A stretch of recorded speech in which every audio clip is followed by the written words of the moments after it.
اس سے پہلا ہمارا مددگار جو ہے وہ خداوند یسوع مسیح ہے۔ اس کے لیے حوالہ پہلا یوحنا کا خط اس کا دوسرا باب اور اس کی پہلی آیت کے مطابق کہ ہمارا جو مددگار ہے وہ خداوند یسوع مسیح بھی ہے۔ اس لیے خداوند یسوع مسیح نے اپنے جانے سے پہلے اپنے شاگردوں کو یہ فرمایا کہ میں دوسرا مددگار تمہارے لیے بھیجوں گا۔ خداوند یسوع مسیح کے سامنے ہمارا مددگار اور درمیانی ہے۔ خداوند یسوع مسیح خدا کے سامنے ہمارا مددگار اور درمیانی ہے جو خدا کو ہم پر ظاہر کرتا ہے، یعنی کہ خداوند یسوع مسیح جو ہے وہ ہمارا مددگار اس لیے ہے کہ وہ خدا کو ہم پر ظاہر کرتا ہے، اور اسی طرح سے روح القدس مسیح خداوند تک ہماری رہنمائی کرتا ہے اور یسوع مسیح کے فضل کو ہم پر آشکارا کرتا ہے۔ اس لیے روح القدس کو جو ہے وہ فضل کا روح بھی کہا گیا ہے۔ اس کے لیے حوالہ جو ہے عبرانیوں کے نام پولس رسول کا خط اس کا 10واں باب اور اس کی 29ویں آیت کے مطابق روح القدس کو جو ہے وہ فضل کا روح بھی کہا گیا ہے۔ اور تیسری بات کہ روح القدس یا پاک روح جو ہے وہ زمین پر یا دنیا میں کیوں آیا، کیوں زمین پر یا دنیا کے اندر روح القدس کا آنے کا مقصد ہے۔ تیسری بات ہم سیکھنے کو جا رہے ہیں کہ روح القدس سچائی کی وضاحت کرتا ہے۔ روح القدس سچائی کی وضاحت کرتا ہے۔ خداوند یسوع مسیح روح القدس کو سچائی کا روح کہہ کر مخاطب کرتے ہیں، یعنی کہ سچائی کا روح خداوند یسوع مسیح نے کہہ کر مخاطب کیا۔ اس کے لیے یوحنا رسول کا انجیلی بیان اس کا 14واں باب اس کی 17ویں آیت، پھر یوحنا 15واں باب اس کی 26ویں آیت، پھر یوحنا 16واں باب اور اس کی 13ویں آیت کے مطابق خداوند یسوع مسیح نے روح القدس کو جو ہے وہ سچائی کا روح کہا، یعنی کہ روح حق کہہ کر مخاطب کیا۔ اس عمل کے تحت خداوند یسوع مسیح نے جو ہے وہ روح القدس کو سچائی کا روح اور روح حق کہہ کر مخاطب کیا۔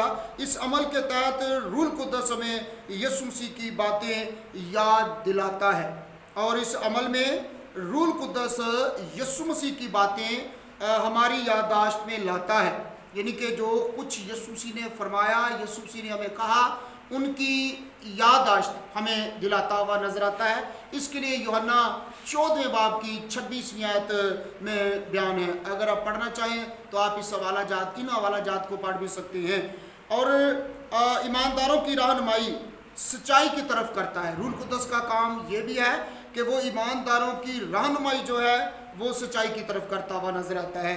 یوں پاک روح کا سب سے بڑا مقصد خداوند یسوع مسیح کو جلال دینا ہے، یعنی کہ روح القدس کا بڑا مقصد جو ہے وہ خداوند یسوع مسیح کو جلال دینا ہے۔ اس کے لیے یوحنا رسول کا انجیلی بیان اس کا 16واں باب اور اس کی 14ویں آیت کو آپ پڑھ سکتے ہیں، اس کی تلاوت کر سکتے ہیں، اس کا مطالعہ کر سکتے ہیں۔ اور پھر چوتھی بات کہ روح القدس یا پاک روح اس زمین پر آنے کا کیا مقصد بیان کرتا ہے یا پیش کرتا ہے۔ چوتھی بات کو ہم سیکھنے کو جا رہے ہیں۔ روح القدس یسوع مسیح کی موجودگی کو یقینی بناتا ہے، یعنی کہ پاک روح جو ہے وہ یسوع مسیح کی موجودگی کو ہمارے درمیان یقینی بناتا ہے۔ روح القدس کے ذریعہ سے یسوع مسیح کے لیے ممکن ہے کہ وہ دنیا میں کسی بھی جگہ پر یا کسی بھی وقت موجود رہتا ہے، یعنی کہ چوتھی بات ہم روح القدس یا پاک روح کے مطابق سیکھ رہے ہیں، پاک روح کے بارے میں سیکھ رہے ہیں کہ زمین پر یا دنیا کا آنے کا چوتھا مقصد جو ہے وہ پاک روح کا یہ ہے کہ وہ یسوع مسیح کے لیے یہ ممکن ہے کہ وہ کسی بھی جگہ پر یا کسی بھی وقت پر وہ ہمارے درمیان موجود رہتا ہے۔ اس کے لیے حوالہ یوحنا 14 باب کی 17ویں اور 18ویں آیت کو آپ پڑھ سکتے ہیں۔ پھر پانچواں مقصد جو ہے وہ روح القدس کا کیا ہے اس زمین پر آنے کا۔ پانچواں مقصد روح القدس کا زمین پر آنے کا یہ ہے کہ وہ روح القدس یعنی کہ پاک روح جو ہے وہ ایمانداروں پر مہر کرتا ہے۔ پانچواں مقصد جو ہے وہ پاک روح کا روح القدس کا اس زمین پر اس دنیا میں آنے کا یہ ہے کہ وہ ایمانداروں پر اپنی مہر کرتا ہے۔ اور پھر اس طرح سے افسیوں پہلے باب کی 13ویں آیت میں آپ اس کو پڑھ سکتے ہیں۔ اور اس کے روح القدس کے مہر لگانے کے 3 مراحل